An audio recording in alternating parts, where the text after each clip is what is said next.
Okay, markale waxaan doonayaa inaan ka shaqeyno habka isugeynta iyo kala goynta inaan tan kaga shaqeyno. Isugeynta iyo kala goynta line baad hoosta ka jeexaysaa, okay. Hadana waxaad oranaysaa halkaasaad ka eegaysaa saddex arrimood oo inay hore u nidhi halkaa waxaad ka eegaysaa inay xuruuftu isku mid tahay sax qaybta dhexe calaamaduhuna kala duwan yihiin taana way inoo kala duwan yihiin horgalayaasha xuruuftuna inay isku mid yihiin taa wanba qarsoon taana waa one soo qaybtaasaan isla jaraya labada x baan isu geynayaa waxay noqonayaan 2x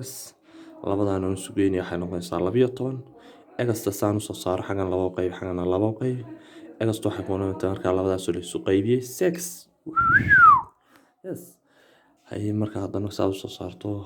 x plus y equals to 9 labadeena equation inoo soo qaad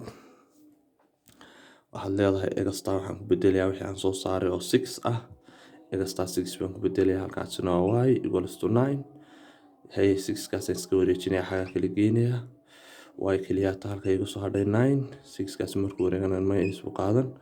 y daas waxay la tahay 3 si aan u hubiyo hubin baan ku sameynayaa inaa waxay saxsanayeen kale labadeeda equation kan doona soo qaadanaya ka sareen oo soo qaad x plus y equals to 9 intaasaan haystaa